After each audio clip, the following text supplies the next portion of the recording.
that and more as we get up with you. Come on. Look at the squad we got rolling today. We got a ton of football. McNutt and I are twinning. I love everything about it. Windy is up with us early this morning as well. Lots of great basketball, and some of it was played right here in New York City, where the red-hot San Antonio Spurs and Victor Wembanyama came to the Garden, bringing an 11-game win streak. And Monica, here's just a little taste of the big baguette early in the action in the first quarter, where the Spurs jumped out to a lead. Yes, look, he played well. He played well. Goodness gracious, when he does stuff like this, all you can say is, oh, man. So the Spurs jumped to the early advantage, but then, Alan, it would be Jalen Brunson starting to take over. He would score 24, much of it late in this first quarter run. Knicks went on a 19-0 run that bridged the first and second quarters, and that really was the game. Second quarter, Knicks continuing to turn defense into offense. Mikal Bridges had a really good game, takes it the length of the floor. Knicks open that advantage to 8 points. Now, late in the third quarter, I'm going to show you something only one human being in history has ever been able to do. Don't jump! Oh, my God. What do we want to say about Monica? Give us some insightful analysis of this. In the words of Keke Palmer, sorry to that man as far as OG Anunoby is concerned.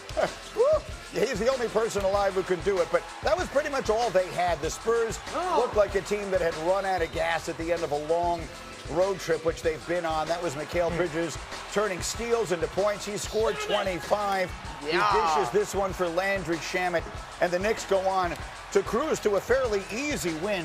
114-89 is the final. And so the Knicks, when I came back from my vacation last week, I'm surrounded by Knicks fans like John Fink, our coordinating producer, telling me they stink, they're awful, everything is horrible, we should only be talking about Giannis. P.S. They've won 14 of their last 18 games, tied for the best record in the East since late January. They're outscoring their opponents by nearly 13.5 points per game, which is the best in the league in that stretch. It just goes to show you fans can ride very high and very low on these roller coasters. Almost seems, Wendy, on a day-in, day-out basis. What are the right things to say? Let's start with the New York side of it. What are the right things to say about them today? Yeah. Knicks fans are going to have to make a decision with this team. You're going to have to decide on half empty or half full, because there are going to be nights like yesterday where they look awesome. They have 10 25-point wins this season. That is a team that is very powerful. If you hold Mikal Bridges to the standard you think he's going to be Scottie Pippen, which he looked like yesterday, there's going to be nights when you get disappointed. If you hold Karl Towns to the standard he's going to be Tim Duncan, and by the way, he had his 41st double-double yesterday, there's going to be nights when you just get disappointed. But when the Knicks are at the top of their game, and I just want to point out that for the last month, they've been in the top 5 in defense consistently. At the top of their game, they can win the East. They can be a serious threat to it in the finals, just like you could see the Spurs in the finals, a team they have now beaten twice this season. But they are not this team every night, and that's going to keep you on your toes. Well, no one knows that better. Again, I remind anyone around the country, Alan and Monica, you're with them day in and day out. So, Monica, I'll start with you. I mean, the Knicks, all that really matters here, Knicks fans believe this is their year. When you look at the conference and everything else, at least to get to the finals. What are you seeing from them on a daily basis? Well, it's funny because I'm asked for keys going into the game when I get ready to call the radio. My next key for the duration of the season is finding some level of consistency to Wendy's point. This group is incredibly talented. One thing that we have seen is they seem to go as the three-point shot goes, because it can go to hell in a handbasket with them very quickly, even in terms of their mental focus on the other end of the floor when they're not shooting the three well. But that really has largely been the tale of the matchup with the Spurs. Three-point shooting and offensive rebounding. And the times that the Knicks have shot the ball well and dominated the glass, they got the win. In December, when they got the loss, they gave up 36 to Julian Champagnie from 3. Yeah, that game was an unbelievable game too. Look, if you're a Knicks fan, what you're hoping for is you can get out of the East, and then you're hoping that the Spurs are waiting for you in the final, because that's the team that you know you can beat, because they beat them in the NBA Cup final. They just beat them on Sunday, and that game that Monica's referencing in San Antonio was a wild one. Both teams over 130 points, and it took Champagnie having a career day at three-point range for them to get the win. But this is a top 10 offense, top 5 offense. This is a top 10 defense now. Yeah. This is a team that has gotten their defense right over the last couple of weeks.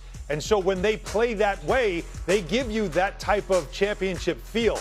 And I'll also add, in a year like this, they give you a championship feel. Yeah, and the defense point is so great, Han, because I'll be honest, Greeny, I have personally been critical of watching that stat versus the eye test, Last night was the 12th time this season that they've held a team under 100 points. Like, they actually are putting it together on both sides of the floor. But the magic sauce in life, as Wemby said, is finding a consistent level. Right. Perhaps. And this is the time to do it, right? I mean, you're working your way now into the final stretch. And then how about on the other side of it? Wembanyama had a moment or two yesterday, Windy, but the Spurs, I saw it in your notes, and they looked like a team that had been on the road for a very long time. What do we say about this team that had won 11 consecutive games and it has a guy who can do things like that?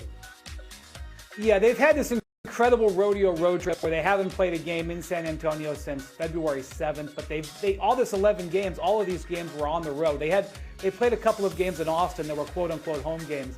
But this has been a tremendous run for them. This is a noon game. They've been in New York City 3 days. Also, here's the thing about the Spurs.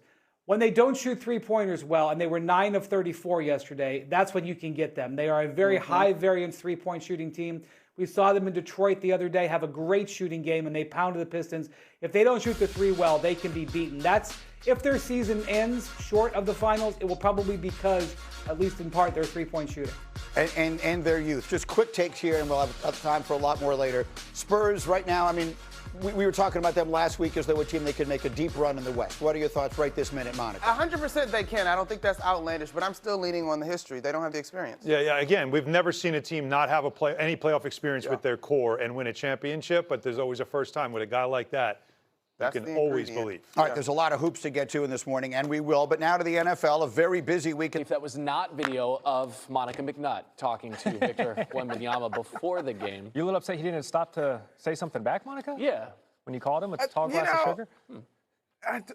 That is true. People say New Yorkers are rough and unkind. That's not true. Our crew at the Garden is very kind. They embrace folks. They're just welcoming him in awe. All right. Well, considering how tall of a cup of sugar he is, how were the Knicks, Monica, able to dominate the boards against the Spurs, who have been so good at that this season? You know, Randy, there's a unique thing that happens, I think, in this particular matchup. Karl Anthony Towns and Mitchell Robinson are just tough covers for Victor Wembanyama. Yes, we saw the highlights, and he got a couple of dunks off. But in general, Karl Anthony Towns was able to move him away from the rim, which creates other opportunities for the Knicks to get to the glass. And Mitchell Robinson himself is a professional rebounder that he takes a ton of pride in that. And so I just think the spacing that the Knicks were able to create in terms of getting Wemby away from that rim, and also the two of them, Towns and Robinson, the physicality, not as tall, but I do think they're probably a little stronger. You look at their shoulders, they're a little bit broader, and I think that bothered Wembanyama. It's a great win for New York, playing against a team who is so good in the Western Conference, in the Spurs, who just reeled off 11 wins in a row. Randy does have a creatine guy. The Spurs haven't had a true home game, Monica, since February 7th. They're 43-17. How do you feel about their NBA championship chances? Trendy note right now, creatine is great for your brain health. Anyway, all right, Spurs and the NBA championship chances. Listen, guys, is this team fantastic? Are they doing things that we have not seen behind Victor Wembanyama? Do they have guards that can defend and take a lot of pride in it? Yes. Now, their three-point shooting is a little bit of a variance. The Knicks shot the three well. They did not last night. That basically has been the story of the regular season games.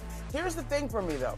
None of this group has experience outside of Harrison Barnes, and I'm talking about Mitch Johnson, who should be a Coach of the Year candidate in earnest, but they just don't have experience. If you were going to buck what has been a historic trend in the NBA, Victor Wembanyama is the ingredient to allow you to do it. But if you run into a team that can shoot and can rebound, it seems like it might spell disaster for the Spurs so far. There's also a recent trend in the NBA, last couple of decades. If you can get to 40 wins before 20 losses, you are a legit title contender. That's been the case, and certainly the Spurs fit that bill. Monica McNutt making us smarter and stronger with the creatine. We appreciate it. She's human creatine. It balances out the sugar. Thank you, Monica. Human creatine.